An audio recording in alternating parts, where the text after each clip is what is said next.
అగస్త్య మహాముని మహా ఋషి. అటువంటి అగస్త్య మహాముని అవతారం అనేక సందర్భాల్లో అనేక యుగాల్లో జరుగుతూ ఉంటుంది. నండూరి శ్రీనివాస్ గారు టోపీ అమ్మని అవధూతగా గుర్తించి అరుణాచలంలో వారు చాలా ప్రచారం చేశారు. భక్తులందరూ కూడా వెళ్ళి ఆమెను దర్శించుకున్నారు. అదేవిధంగా కలియుగంలో సప్త చిరంజీవుల గురించి చూసాం మనం. అలాగే ఆంజనేయ స్వామి వారి కదలివనంలో హిమాలయ పర్వతాల్లో ఉంటారని చూసాం. అలాగే దత్తావతారాలను చూసాం మనం. కాశీనాయన గారు, నాంపల్లి బాబా గారు, తాజుద్దీన్ బాబా గారు అవతారాలు చూసాం. అలాగే ఇప్పుడు కూడా ప్రజెంట్ మనకి ఎన్నో జిల్లాలలో మనం ఈ యొక్క దత్తావతార మూర్తులను మనం చూస్తున్నాం. అలాగే అగస్త్య మహాముని సాక్షాత్తు మహావతార్ బాబాజీ గారికి ఆయన క్రియాయోగాన్ని బోధించారని విన్నాం. మళ్ళీ ఆ అగస్త్య మహాముని కలియుగంలో ఈ 2025 సంవత్సరంలో రావులపాలెం గ్రామంలో దిలీప్ శర్మ గారిగా అవతరించారు. వారు చిన్న వయసు నుంచే మరి మీడియా రంగంలో ఉంటూ ప్రజలందరినీ కూడా ధార్మికంగా ముందుకు తీసుకెళ్తూ తనదైన శైలిలో వారు తీసుకెళ్తున్నారు. అదేవిధంగా సాక్షాత్తు జగద్గురు అయినటువంటి దత్తాత్రేయ స్వాముల వారు మరి మనందరికీ తెలుసు గాణగాపురంలో నిత్య నివాసిగా ఉన్నారు. వారు కలియుగంలో బిహెచ్ఎల్లో గురునాథ శర్మ గారిగా కటిక బ్రహ్మచారి అవతారంలో ఇప్పటికి కూడా ఇంకా పెళ్లి చేసుకోలేదు ఆయన. ఆ అవతారమూర్తి దత్తావతారమూర్తిగా వెలిశారు. ఇలా ఎంతో మంది మహానుభావులు ఉంటారు. అటువంటి గురుమూర్తుల పాదాలకు నమస్కారం చేస్తూ మనం ఇప్పుడు శుక్రమూఢము నడుస్తుంది. ఈ శుక్రుడు మంచిగా ఉంటే ఏమిటి, అస్తంగత్వం పొందితే ఏమిటి, మూఢాల్లో శుక్రుడి యొక్క ప్రవర్తన ఎలా ఉంటుంది, వాళ్ళు ఇచ్చేటటువంటి రిజల్ట్ ఎలా ఉంటుందో మనం తెలుసుకుందాం. మనకి 11 డిసెంబర్ 2025 సంవత్సరం నుంచి ఇంకా నవంబర్ అని కొంతమంది చెప్తున్నారు. మొత్తం మీద రవి 14వ తేదీ తర్వాత ప్రతి నెల మారతాడని మనకు తెలుసు. 2025 సంవత్సరం ఇప్పుడు ప్రస్తుతం 14 తర్వాత మకర సంక్రాంతికి 14 జనవరికి మనకి 2026 సంవత్సరంలో మకర రాశి ప్రవేశం చేస్తాడు.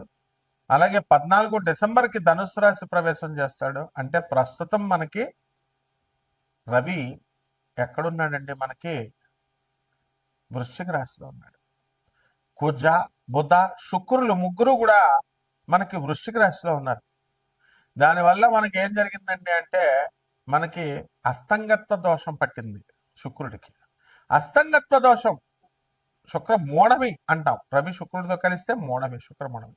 శుక్రుడు మూఢములోకి వెళ్తే మనకు ఇవ్వాల్సినటువంటి భౌతిక సుఖాలన్నీ కూడా మనం కోల్పోతాం.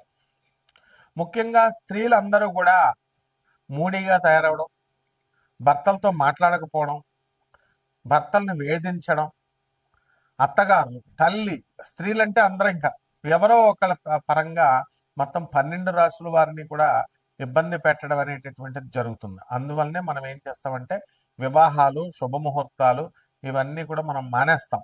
పిల్లల సంతానాన్ని కూడా మనం గర్భాధాన ముహూర్తాలు, శోభనాలు ఇవి చెయ్యం. కనీసం ఎంత స్ట్రిక్ట్ అంటే మరి కనీసం పెళ్లి చూపులకు కూడా వెళ్ళాం. ఆ విధంగా గోదావరి జిల్లాల్లో మాకు చాలా పట్టింపు ఉంటుందన్నమాట. మోడాల్లో అస్సలు మాట్లాడకూడదు. మరి అటువంటి శుక్రుడు మనకు కనుక మంచిగా ఉంటే సంపదలను ఇస్తాడు, పెళ్లి కానిటువంటి వాళ్ళకి పెళ్ళిళ్ళు చేస్తాడు, సంతానాన్ని ఇస్తాడు. మరి అలాగే చక్కగా ఆయన వాహన యోగాలను ఇస్తాడు, ఏసీ రూములను ఇస్తాడు, ఇల్లులను ఇస్తాడు, అన్నీ ఇస్తాడు. శుక్రుడే బలం తగ్గిపోతే ఇంక మనకేం ఉంటుందండి ఇప్పుడు. కాబట్టి మళ్ళీ ఆ శుక్ర మూఢం ఎప్పుడు దాకా పోతుంది? ఫిబ్రవరి 1వ తేదీ 2026 సంవత్సరం వరకు కూడా శుక్ర మూఢం ఉంది మనకి. కాబట్టి ఆల్ శుభముహూర్తాలు బంద్. లాస్ట్గా అన్నప్రాసన కూడా చేయరు, గుండులు గీయించుకోరు, గడ్డాలు కూడా గీయించుకోరు. ఏదైనా దేవాలయాలకు వెళ్తే తలనీలాలు కూడా ఇవ్వరు. అంత స్ట్రిక్ట్ గా ఫాలో అవుతారు గోదావరి జిల్లాలో.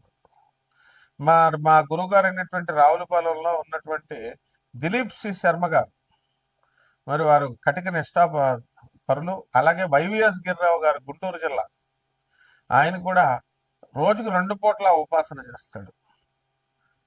ఎవరు ఎవరున్నా సరే, సీఎంలున్నా, మినిస్టర్లున్నా, లేకపోతే ఎమ్మెల్యేలున్నా, సాయంత్రం అయ్యేసరికి 6 అయ్యేసరికి సంధ్యావందనం, పొద్దున సంధ్యావందనం చేస్తారు. సీనియర్ అసిస్టెంట్గా గవర్నమెంట్లో గుంటూరులో సెక్రటేరియట్లో ఉద్యోగం చేస్తున్నారు. ఇలాంటి నిష్ఠాపరులు ఉండడం వల్లే ఇంకా కలియుగంలో మనకి కాస్త ధర్మం నిలబడుతుంది అని మనం చెప్పాలి. ఆ విధంగా శుక్రుడు మనకి ఈ సంపదలను ఇచ్చేటప్పుడు 12 రాశుల వారికి విచిత్రంగా ఒక్కొక్కరికి ఒక్కొక్క ఫలితాన్ని ఇస్తాడు. తర్వాత 2026 సంవత్సరంలో ఫిబ్రవరి 1వ తేదీ దాటిన తర్వాత మరి శుభముహూర్తాలు ఇస్తారు. దీని అంతటికీ కూడా కారణం ఏమిటి? మరి ఇప్పుడు కూడా ఈ శుక్రమూఢములో మనం సమంత గారు, అందాల నటి, తెలుగు యువకుల హృదయాల్లో మరి కలల రాణి, అటువంటి సమంత, హీరోయిన్ సమంత ఈ శుక్రమూఢంలోనే పెళ్లి చేసుకుంది డిసెంబర్ 1వ తేదీన. మరి ఆమెకు తెలీదా? ఆమె దగ్గర పండితులు లేరా? అలాగే బాలకృష్ణ గారు అఖండ సినిమాని రిలీజ్ చేసుకున్నారు. ఎప్పుడు మనం అది అనివార్య కారణాల వల్ల ఆగిపోయింది. ఎందువల్లంటే సాక్షాత్తు పరమేశ్వరుడు, బాలకృష్ణ గారు పరమేశ్వరుడు అవతారం, అఘోరిగా యాక్టింగ్ చేయడం కోసమే శివుడు అవతారం వేసుకుని వచ్చినంత ఇదిగా ఆయన యాక్టింగ్ చేశారు. అలాగే శ్రీనివాసుడు, వెంకటేశ్వరుడు, తిరుమల వెంకటేశ్వరుడు బీబీ నాంచారమ్మను పెళ్లి చేసుకున్నాడని మనం విన్నాం. కన్యారాశి, కన్యారాశి వారికి ఏమండి ఆదాయాలు పెరిగిపోతాయి. సప్తమ శని, భార్యాభర్తల మధ్య కోట్లాట్లు, పిల్లలు అనవసరమైనటువంటి తలపోట్లు, పిల్లలు కూడా తల్లిదండ్రులను అపార్థం చేసుకుంటారు. ఓల్డేజ్ హోముల్లో జాయిన్ చేసేస్తారు. ఏమనుకోవద్దండి బాబు, మా గురువు గారు గరికపాటి నరసింహారావు గారు చెప్పినట్టుగా ఇలా దండం పెట్టి చెప్తున్నాను మీకు. కాబట్టి తల్లిదండ్రులని ఓల్డేజ్ హోముల్లో జాయిన్ చెయ్యొద్దు.